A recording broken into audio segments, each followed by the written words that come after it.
If your sales have plateaued, your competitors have gained ground, or you've lost touch with your target audience, it may be a good time to consider a rebrand.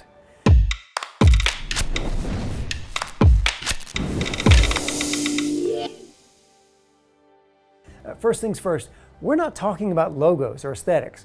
Those are important, but we're talking about something much deeper. A vital part of clearly communicating your value proposition to your target audience is aligning your business and brand. Think of brand and business as two sides of a double helix.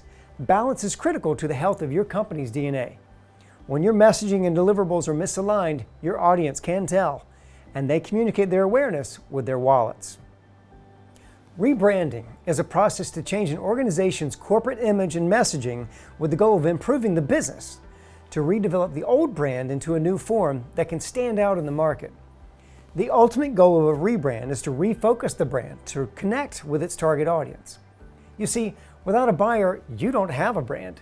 This is your chance to truly understand what your audience needs and confirm your brand is the solution that provides for that need. A rebrand may include creating a new product, shifting a service, or an even larger corporate pivot to find success. If you understand the end user and how your company can uniquely solve its problems, you have the keys to a successful brand position. A successful effort should position your company to sell more product at a higher price to more of the right target audience with less consideration from the competition. That's it. That's the measurement of success. Increased profits. So what are some common reasons it's time to consider a rebrand? Here are the top 10 common reasons to revisit your business's brand. Number 1, your internal and external brand perception isn't aligned. This happens quite often, especially in the startup jungle of VC and e-commerce products. A company launches a product or service without a strong brand strategy or truly understanding the target audience. Sales happen, but over time the brand becomes something different based on the brand experience. No matter how you designed your corporate image on the drawing board, your brand isn't up to you. It's shaped by the consumer's brand experience. Failure to carefully understand those needs and craft a brand strategy to guide consumer expectations means you may be missing out on profits and competing on price.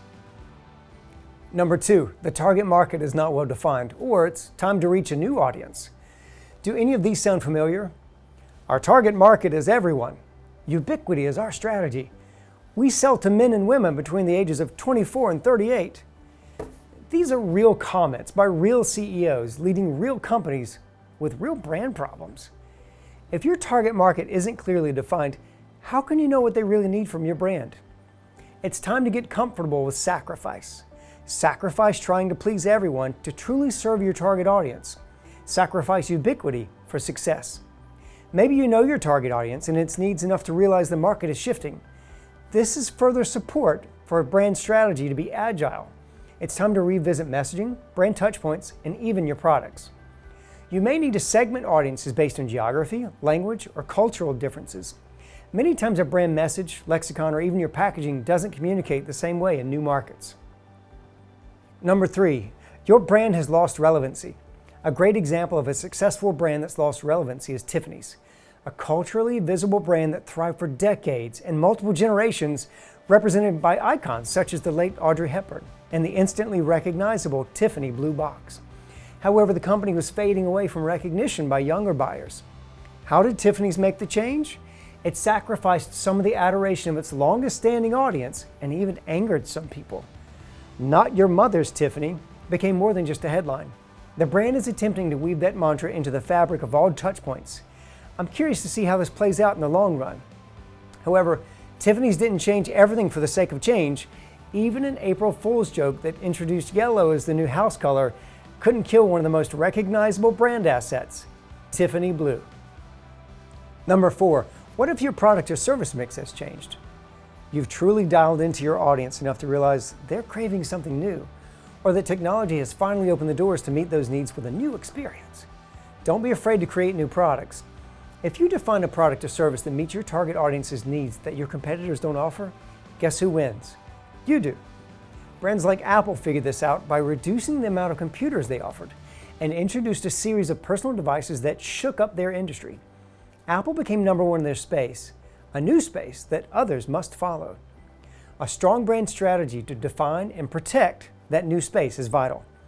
Help the target audience fall in love with your brand and build trust. Otherwise, you've simply cracked the doors open for others to kick open. Number 5, your market position isn't unique enough, or your messaging is just a little fuzzy. Why should your audience care about your product? If you haven't clearly defined what's in it for them, or what sets you apart from the competition, why should they buy from you? They need a reason to align, trust, and buy your brand besides price point. Side note, competing on price is just a race to the bottom. Don't make your audience guess what you do or bombard them with tons of boring messages about products and features. Define a brand voice with tribal knowledge of your audience. Carry that voice over into your brand identity at every retail touchpoint, from brick and mortar to social media to e-commerce. That tribal knowledge is what sets brands like Harley-Davidson apart. They are synonymous with the rebel freedom that their target audience seeks.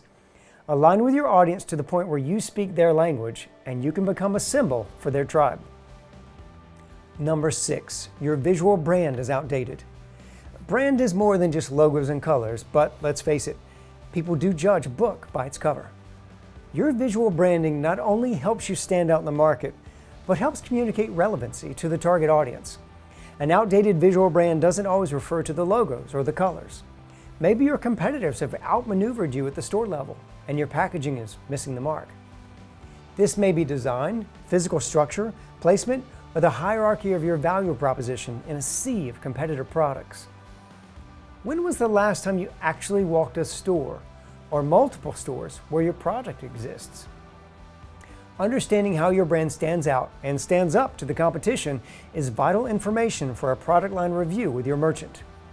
In store, you may find other brands copy the category leader, and the space becomes blurry. This is a great time to make radical changes in the space and become a symbol of reevaluation for the consumer. Looking back at Burger King's rebrand this year, they decided to shake off dated brand visuals that have been around since the late 1990s. There was almost as much time between the two rebrands as the two Space Jam movies.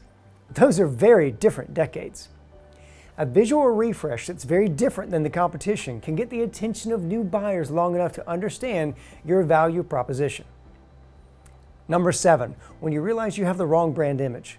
Don't confuse this with brand aesthetics. Your brand image is your customer's perception of your brand. This is where the general audience can influence your primary audience if the brand image is negative. One of the tried and true rules of branding is, whether you develop it or not, your company has a brand, and that can shift based on a number of factors out of your control. Sometimes your marketing or business decisions don't align with the brand strategy, resulting in diluting or even destroying the brand image for your target market. Sometimes there's a scandal, and sometimes society decides that part of your brand image is no longer acceptable, and it's time to make a shift. In 2020, brands like Aunt Jemima needed a rebrand to survive a negative backlash from cultural appropriation. No matter how it happens, when you realize the brand and the heart of consumers don't fit your strategy, it's time to rebrand. Number 8, there's been a change in leadership. Now, this one can be a catch-22. This could be a great reason to rebrand, or a great reason to stand your ground. Ultimately, the perception of your target audience is what should drive the decision. If leadership has changed based on a new company direction, especially following a PR challenge or a huge misstep that cost the company market share, you can signal change at the helm with a rebrand that reintroduces a company's vision and mission that align with the target audience. Don't make it about the leader themselves, but why it should intrigue your target audience to align with your brand. If the company is healthy and consumers are spending money, let the leadership transition be about consistency in the brand. The opposite, and a bad example of when you should rebrand, is to feed the ego of a new leader and make the rebrand about them. Focus on the target audience and why they should care. Number 9, after a merger. When two companies merge, there can be major impact on brand perception. Do you want to keep both companies' audiences? Will products change? Is one company on the manufacturing side and relatively invisible? Do you have a new geographic footprint? It's easy to get lost in the excitement of an acquisition or equal merger, but don't forget to keep focus on your evolving target audience. The decision to rebrand or not should come from how it affects the brand in the hearts and minds of the buyer. And don't forget your employees. They are also vital stakeholders. Employees, executive teams, and board members need to believe in the new corporate branding. You need to communicate your company values and mission so your staff can become brand evangelists for your new external marketing strategies. And lastly, number 10, when your company's mission changes. Many companies begin as small businesses or startups focused on the product or whatever creative passion for the founders. Over time, they grow and must accept larger challenges, define new markets, create new products, or please new customers. During this time, the company mission may also shift, giving a new vision for leadership and employees. Sometimes the brand moves beyond commerce and actually finds purpose that creates loyalty among staff and consumers alike. If you found your new why, make sure it's woven into the fabric of the new brand. No matter what reason your company is considering a rebrand, it's important to do it correctly. Brand is the most important investment you can make for a long-term strategy of your business, and it can pay the most long-term dividends. Take the time to do it right so you can start building a strategy that all your stakeholders can understand and believe in.